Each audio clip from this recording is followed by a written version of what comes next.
Okay, so I'm starting afresh.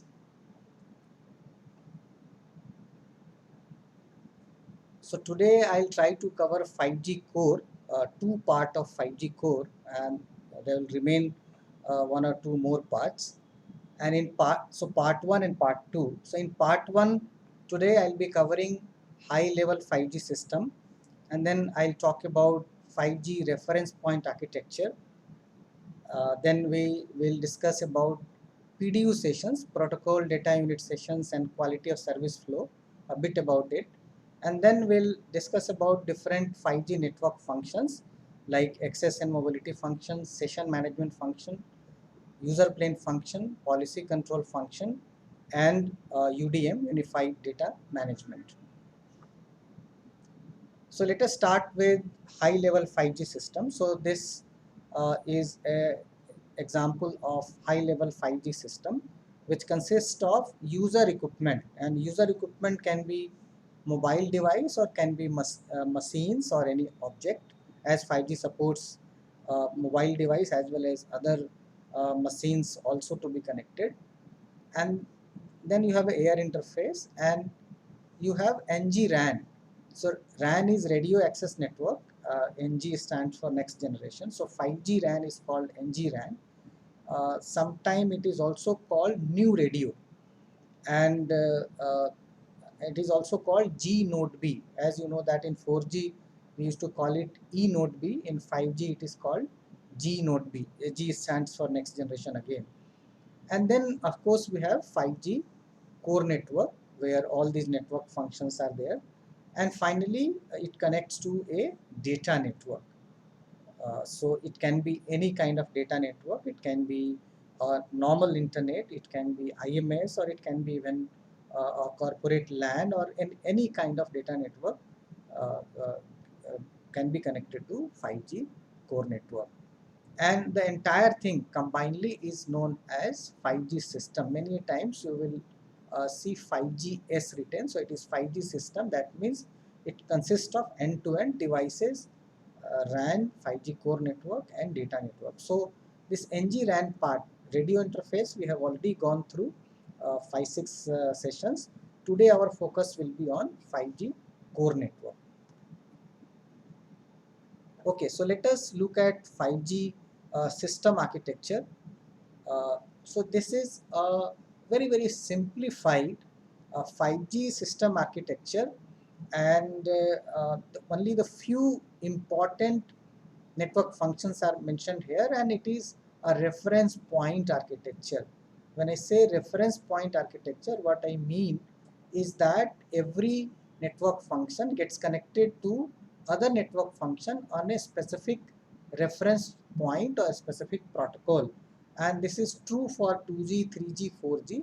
In 5G, two kind of architectures are defined by 3GPP. One is reference point architecture, wherein you have reference points between the two or more network functions, and the other system architecture defined by 3GPP is service based architecture, where network functions connect to each other on service interface or API in broader sense, we call it.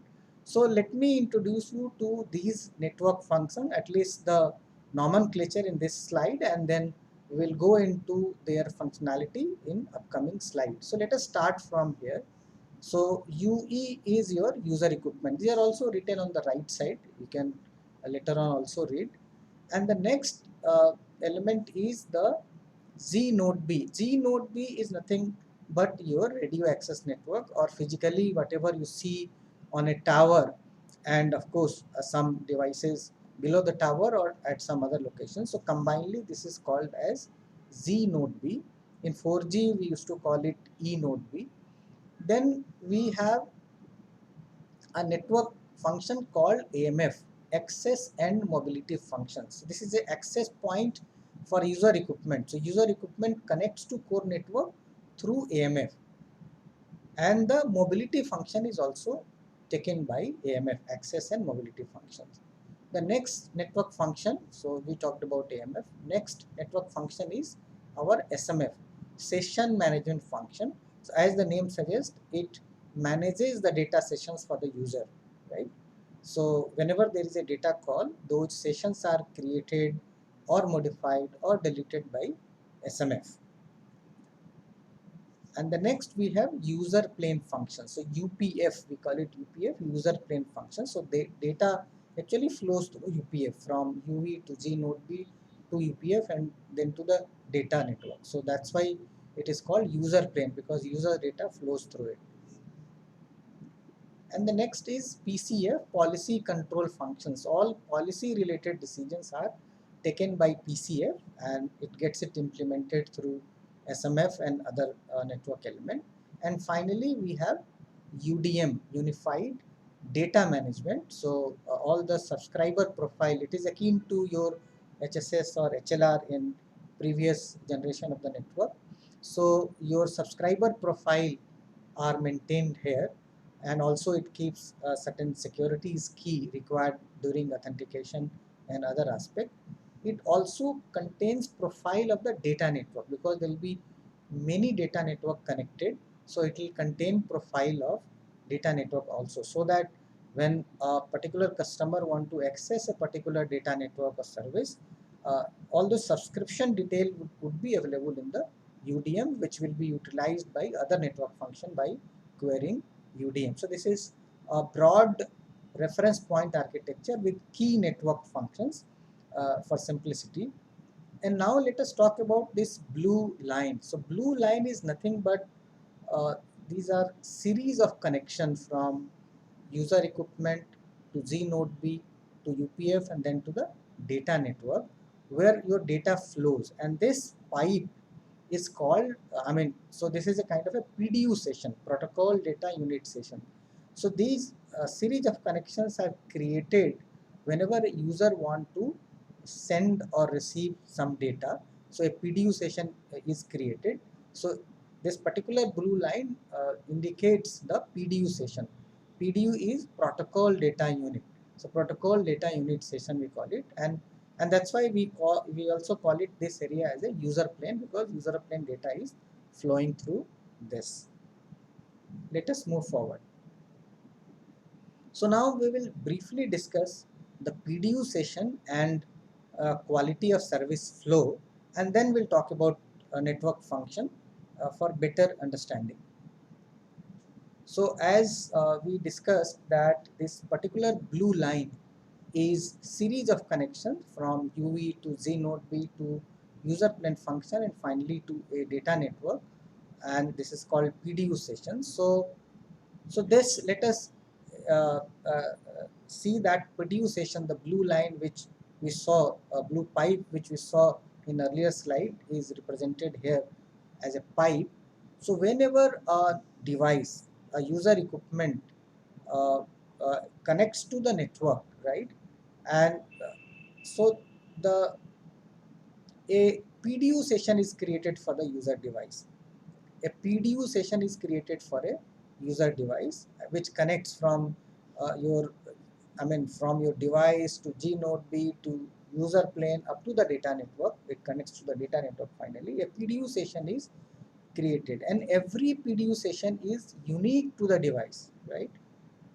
So that means in one PDU session, only one device will send the data. Not that you have n number of devices using the same PDU session. This PDU session is meant for or unique for this particular device. Now the next point is that this device generally will be using multiple services, right? And every service may require a different set of quality service.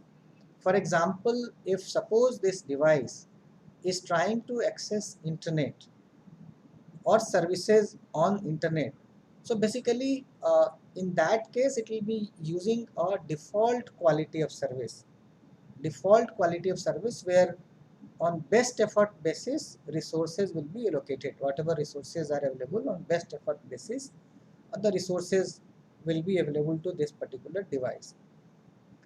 But there may be a case when this particular device want to use a service where requirement of quality of service is different than the default. For example, suppose this device want to make a voice call. So for voice call, there will be signaling and there will be voice call itself. So voice call itself will require some kind of guaranteed bit rate, right? So the quality of service parameter for that will be different. And for signaling of that voice call, the quality of service will be different. So that means it will require multiple quality of service for different services. So what will happen is that uh, a device may have more than one quality of service flows. So how to identify uh, that which quality of service flow is for which purpose? So that means every quality of service flow should have one ID. In this example, the QS flow ID 1 example is given here. For example, if I have, suppose this device is trying to access multiple services having multiple set of quality of service requirement, so multiple QS flows will be added to this PDU session. So PDU session is one. Within the PDU session, you have n number of QS flows. QS flows are nothing but flows of traffic with different set of quality of service. That means one PDU session can accommodate more than one quality of service flows. In our example, we said that one is the internet service, second could be a voice service for which perhaps you may require two types of quality of service. One may be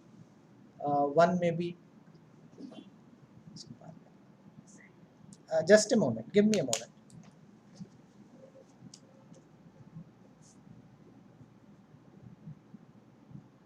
Yeah, thank you.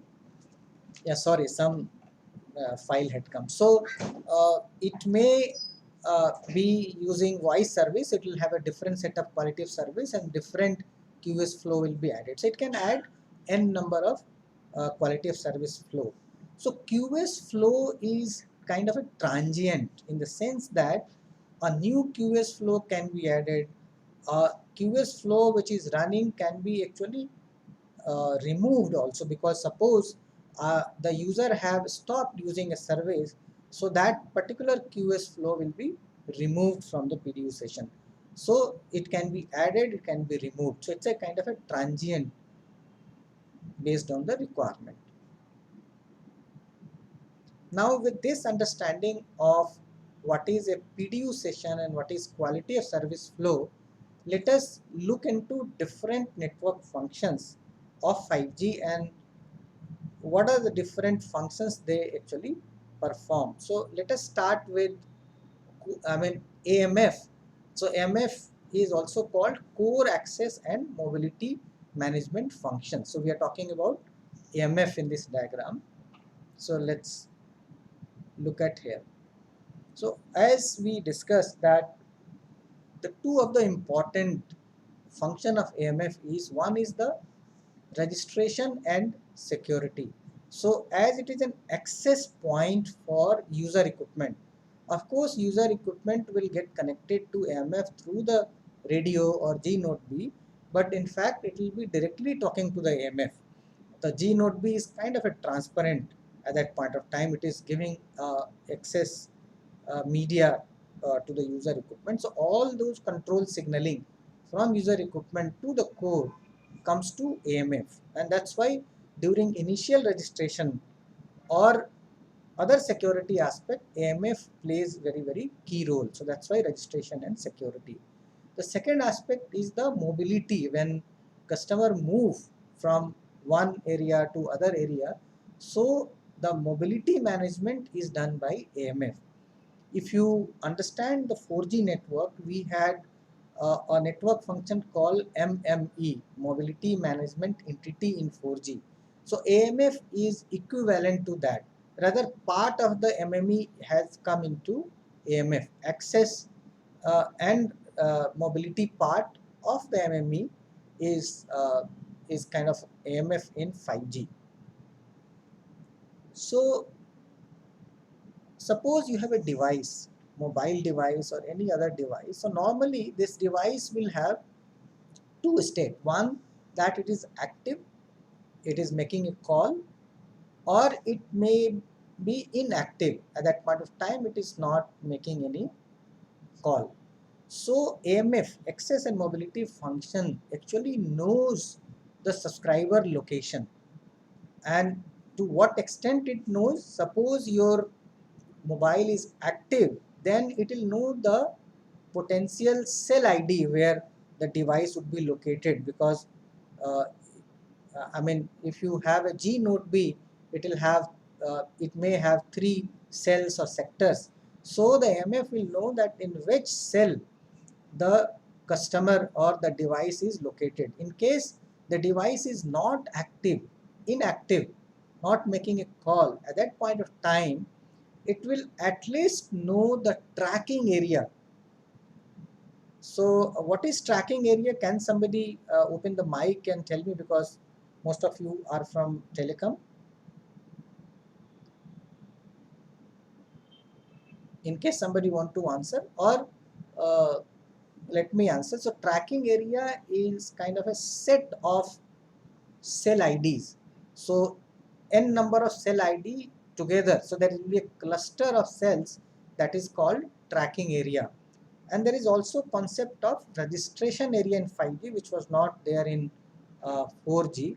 I'll give you one example. What is registration area? So suppose there is a device, a sensor, 5G sensor is installed into a bus, and the bus route is fixed, right? So every day it travels from one point to other point, right?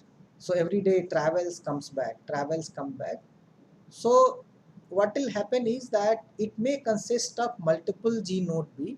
So it may consist of multiple tracking area 1, tracking area 2, and tracking area 3. So basically that bus is traveling within these 3 tracking area. So for that particular bus having a 5G sensors, registration area is this uh, this particular area consisting of TA1, 2, and 3. So that's a concept of registration area. So AMF will actually know the tracking area or registration area of a device if it is not active. If it is active, it will know that which cell or which potential cell the device is located. Now AMF also connects to other network functions. So in the upcoming slide we'll see what are different interfaces. So it liaises with all other network functions to ensure that subscriber is allowed onto the network, or sometime you have to also refuse if the if the customer want to use a service which he has not subscribed. So it has to liaison with other network element. And of course it also plays a key role in authentication of the subscriber. So identity management is kind of also done by AMF, and it also provides temporary ID called GUTI, globally unique temporary ID. In earlier technology, 4G also we call it GUTI. In 3G and 2G we call it TIMSI. Can somebody tell me what is TIMSI, temporary IMSI? I think most of you would be knowing. Yeah, please go ahead. Somebody has raised the hand. Please open your mic and you can ask your question.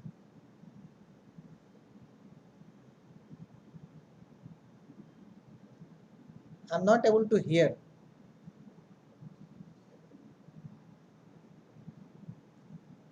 Please go ahead. Please go ahead. If yeah, please go ahead. Open your mic and speak. There appears to be a raised hand. You can go ahead, please. Ajay Kamal sir has raised the hand. Sir, please go ahead. Your mic is mute. No, sir. It was previously, मतलब Okay, fine. पहले करा था मैंने, अभी Okay, नहीं करा है. okay. Fine. You can lower your hand. So there is an option to lower your hand. Anybody else want to speak? You can write in chat box also in case you are not able to speak.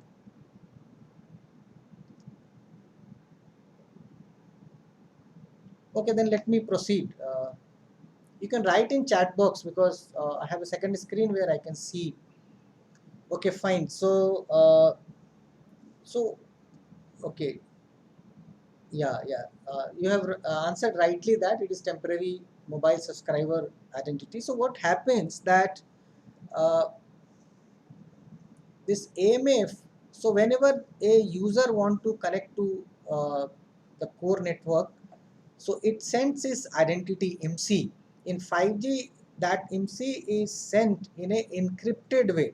When I say encrypted, it will be encrypted with a public key, and the private key will be there in the UDM, which we will talk about. So for the first time access, and then AMF gets that actual MC from the UDM because UDM will decrypt and tell the AMF, and now AMF will actually create a temporary ID, just like TIMC. We call it GUTI, globally unique temporary ID, and that it will give to the user equipment. So in all future access to the core by the user equipment will be through that temporary ID GUTI. So it also provides a temporary ID of the GUTI, and even during the paging, AMF uses GUTI only to access or reach out to the user equipment. So that is a broad functionality of AMF, access and mobility function. So let us move forward. Excuse me, sir. Yeah, Does this Booty has this IP address also?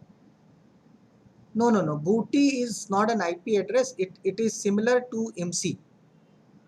Okay. But does it include IP? IP is part of Booty or it is similar to okay, okay. No, Right. it is MC. So basically, so in 5G, so up to 4G, we used to call it MC, right? In 5G, we call it SUPI, Sure. subscription permanent identifier, and it can take many forms. One is the MC, other could be GLI, the third could be GCI, and other, even the MAC ID could be one of the identity. Why all these aspects? All because if it is a 3GPP network or mobile device, it will use IMSI. If it is a kind of a non 3GPP access, so other kind of non 3GPP connects to the 5G core, which is allowed. So they may have their own ID. In some case it is GLI, in some case it is GSI. I'll take a session on identity and give you detail about all those aspects. But in 5G, these are not sent in a clear text. It is sent in an encrypted way. That's a new thing which has come in 5G. In 4G, up to 4G, MC is sent in a clear text during initial registration, and later on GUTI or the temporary or TIMC is used. In 5G, I mean in clear text, we never transmit any data. So it's a kind of a privacy preserving mechanism which has been taken care in 5G. So let us proceed. And if you want to read, it is given here, so you can read. I have already uploaded this particular slide onto Teams. Now I'll just explain briefly the handover process. As I said that uh, the uh, AMF takes uh, care of mobility aspect also. So basically, if you look at this particular diagram, a particular vehicle is connected to, suppose, G node B. Let us call that G node B as a source G node B. But your user equipment always try to measure the signal coming from. I request others to kindly keep your mic in mute. Thank you. I'll so it also continues to measure the signal strength coming from other G node B and keep informing to the source node B. So whenever source node B considers that now there is a requirement of handover because the signal strength of the source G node B is less and it is better in the target G node B, then a handover process takes place, right? So basically that decision in consultation with AMF is taken by Z node B, and then call is kind of handed over to the next G node B, and in some case even there may be change of AMF. If you go beyond, there may be some other AMF which has to take care. So we call it RRC measurement, control and report, which this user equipment is always giving to the connected G node B, and then this G node B takes a decision of handover, of course in consultation with AMF, and then handover request goes, acknowledgement comes, handover is triggered, and path switch happens from this G node B to other G node B. This is a brief flow I have explained just to make you aware about that. Now, as I talked about that, AMF has to liaison with various other network elements. So there are different interfaces. So if you look at this particular diagram, this is your AMF. So the interface with user equipment is called N1. Please note it down or try to remember. And from G node B, the interface is called, or the reference point we call N2, and it also connects to session management function because user equipment is connected to AMF. So but user will require a creation of a PDU session. So that means AMF need to pass on this request to SMF so that a PDU session is created to UE. So for that they have N11 interface. Similarly, AMF have to access subscriber or customer profile, that whether UE is subscribed to a particular service, etc. And also during initial authentication, when UE is kind of a sending a concealed ID which is called SUKI during the initial registrations, so that decryption is done by UDM because all security keys are here. So that time also it has to interact with UDM. So that interface is NIT. So what are the different interfaces AMF have? NIT with UDM, N11 with SMF, N1 with user equipment, and N2 with Z node B. And of course it also need to connect to policy control function because all policy related decisions are taken by PCF. So that it connects on N5 if it is reference point architecture, right? For understanding, I am explaining this. So these are different interfaces which our 5G AMF network function have. So now let's move to the next network function, that is SMF, session management function. So as the name suggests, the main function of SMS is to create a PDU session for the user, or add a PDU session, or modify a PDU session. When I say modify PDU session, means certain resources can be added, subtracted and all, and tear down the PDU session if user is no more using that particular service. So now somebody had asked previously that that IP address allocation. So IP address allocation is done by SMF, session management function. And if you recall in my initial slide when we talked about PDU session and quality of service flow, we looked at that the user plane or the PDU session, it passes to the UPF, right? So the selection of UPF, there may be many user plane function in the network.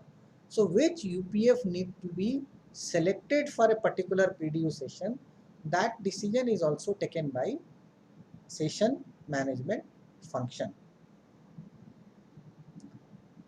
So, and it has to liaison with policy control function, all because the what kind of quality of service has to be applied has to come from the policy control function itself, PCF itself, because PCF will instruct SMF that what kind of quality of service has to be applied for that particular customer or for that particular service customer want to access. That's why it has to liaison with policy control function also. And then allocate IP address. So I have one question from all of you that uh,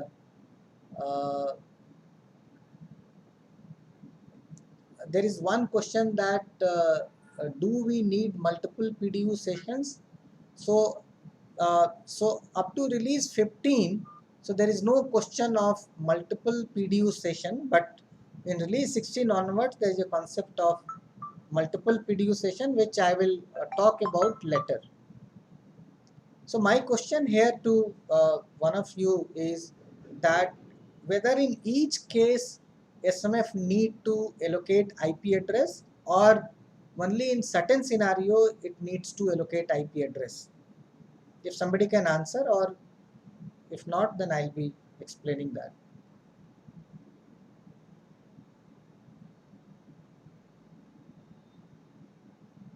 If you do not know, you can just write in chat box something. Okay, so let me answer. As I had earlier explained that 5G not only support the packet data type network or IP type traffic, but it also supports structured data and all. So IP address allocation is only needed when that particular session is a IP kind of data call. So, but in 4G it was always IP allocation will be in each of the session, but in 5G some of the session will not require IP address allocation because it could be a structured data flow where IP address is not a requirement. So this is not a mandatory one, it is on the case basis. So these are different functions of session management, and there are and we have, and these are written also in the text which you can read later on. So how a PDU session is created, I'll just say, give you a glimpse, a very simplified glimpse, so that you are aware about it. So first thing which happens is that uh, it is SMF which will be creating the PDU session, right? It is the SMF which will be creating the PDU session. So whenever SMF was installed or put into the service, at that point of time, SMF actually registers onto the network, onto particularly the network repository functions, which we'll talk about. So it will register there. So that is called service registration. So whenever there is a UV want to uh, create a session or session establishment request, at that point of time AMF need to select a correct SMF. So what it will do is that it will discover the SMF which are available onto the network going to NRF. So that is called service discovery, and then it will get list of the SMF and it will select one of the SMF for requesting or asking it to create PDU session for that particular user, and then SMF will definitely create that. So that is kind of a session establishment. So this is how a session PDU session gets created. What are different interfaces of SMF? So just look here. So the first interface is N11. We talked about that when we talked about AMF. So this particular interface is for AMF, which triggers SMF for creating a PDU session or adding, modifying or deleting a PDU session across user plane. So this is interaction between AMF and SMF.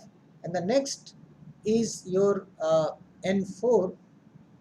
As I said that the SMF, the PDU session is created uh, in this particular plane where user plane function is involved. So the interface between SMF and user plane is N4, that is for sending messages to UPF, and actual quality of service will be managed by UPF. The as per the instruction it receives from the SMF, right? So although session management control or session creation control is with SMF, the actual PDU sessions and QS flows are getting created onto this plane, user plane, where UPF plays a role, right? So that has interface called N4. And as I said that all those policies are coming from PCF, so it has a interface called N7 with policy control function, and SMF has to take subscriber profile from UDM, because based on profile only all other decisions can be taken. So the profiles are taken from UDM, so it has got N10 interface. So these are different interfaces which SMF have. So three interfaces, one with AMF, other with UDM, and with UPF.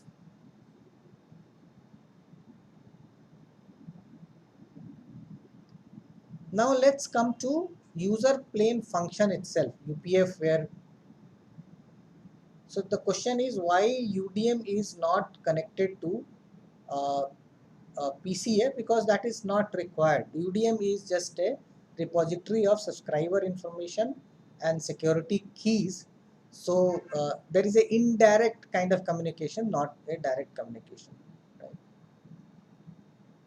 Okay, so let me talk about user plane function, UPF itself. So the PDU session passes through UPF. We have seen that, and it connects to G node B on N3 and N6 interface with the concerned data network. So what are different uh, functionality of UPF? So now let us see that suppose user is moving from one G node B to other G node B. That means our RAN is changing.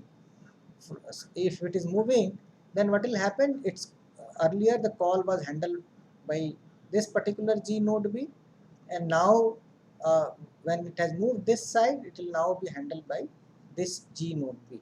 So this is called NG RAN mobility. NG RAN mobility from one G node B to other G node B, mobility is happening. But what is common?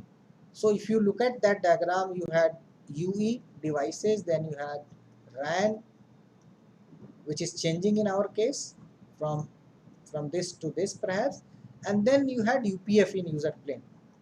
So what is not changing is the UPF.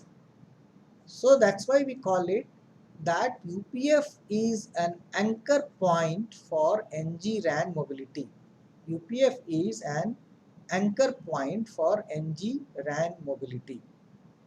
The second aspect is, since user plane function is sitting onto the user plane, the actual quality of service flow or the policy enforcement is done by UPF.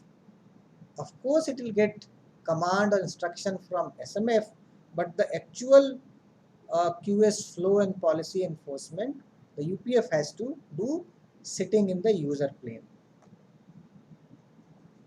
Okay. So the quality of service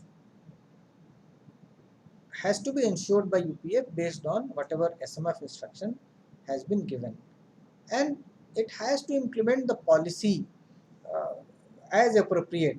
Uh, why I'm saying that? But in some cases, if user is not in area where good quality signal it is able to receive, so at that point of time allocation of large number of resources is not good.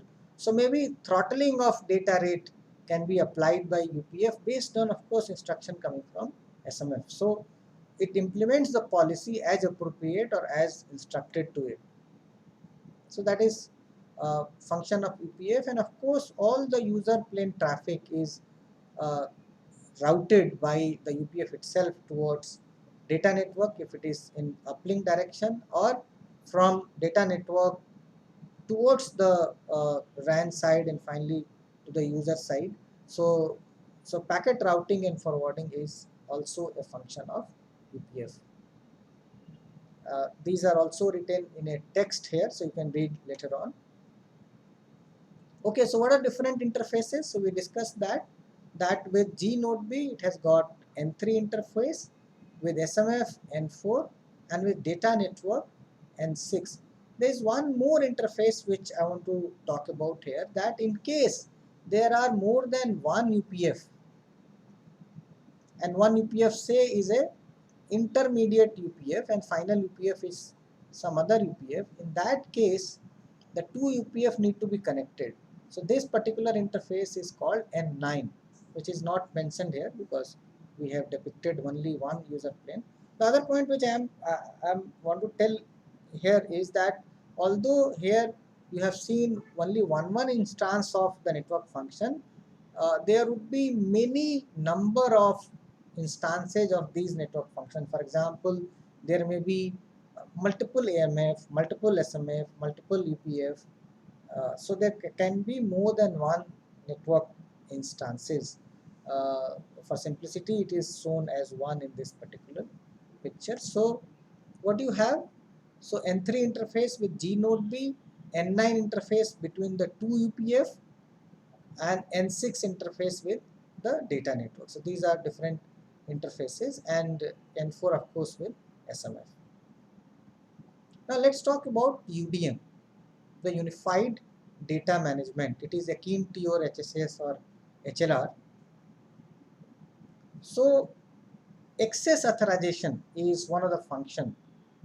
Registry and mobility management, it plays role in that, and data network profile. So primarily what it has all the subscriber profile, whatever subscription data a customer have subscribed to, that UDM stores that data. For example, a customer may subscribe to 1, 2 or 3 surveys, or may not subscribe to some of the surveys. So all those profiles are here. And now you are having a multiple data network here. As I said that for voice you may have IMS, for internet you will connect. So IMS is one data network, internet is other data network. Suppose it also serving a corporate, so it will be a corporate LAN becoming a data network. Suppose it is in service means it may be a gaming service, so that becomes a data network. So there can be n number of data networks. So the profile of those data networks are also resides in UDM, right? And how it helps during registration and mobility management, etc., or during the access authorization. As I said that during the initial access, the user equipment has to prove its identity. So for that purpose, it sends its IMSI or SUPI in a encrypted way, which is called SUKI.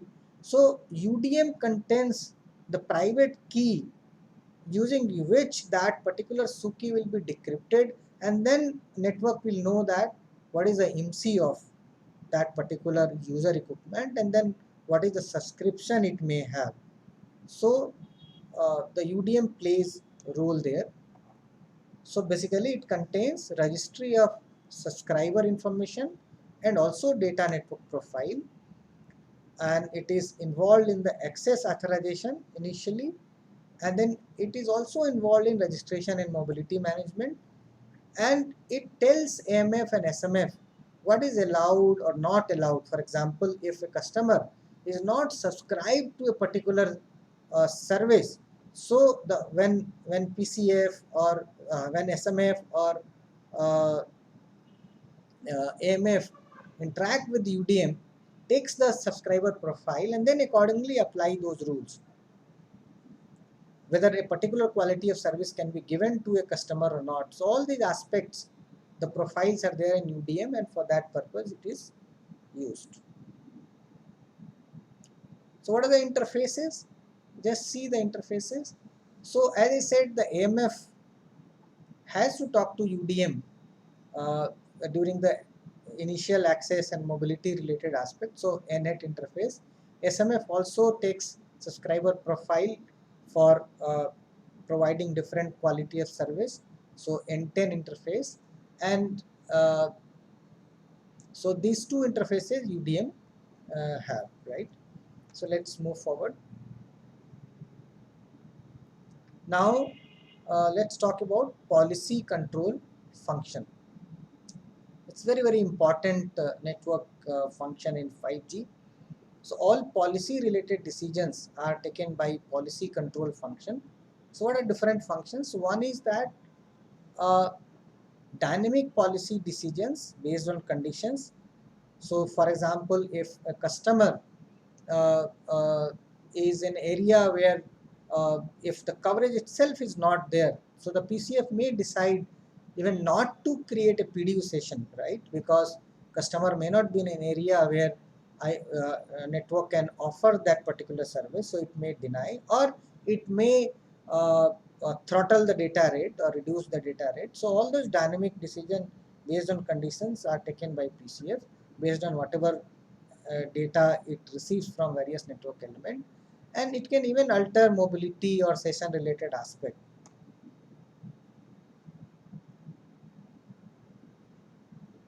So one thing, let me just briefly tell you about PCF, that how PCF plays a role in quality of service. So what happens if a particular user equipment tries to access a service? Let us assume that that service is a augmented reality service.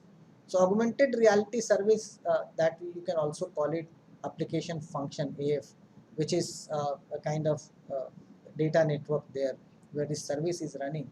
But AF, this application function, is also connected to PCF, right?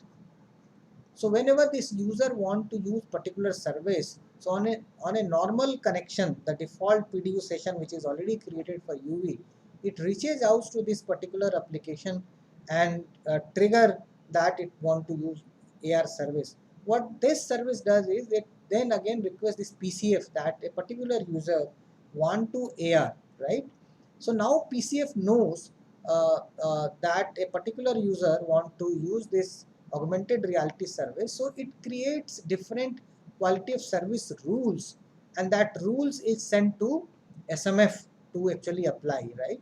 So it goes to SMF, and then from SMF, where SMF will trigger it to UPF and also to the G node B to create a particular resource, particular quality of service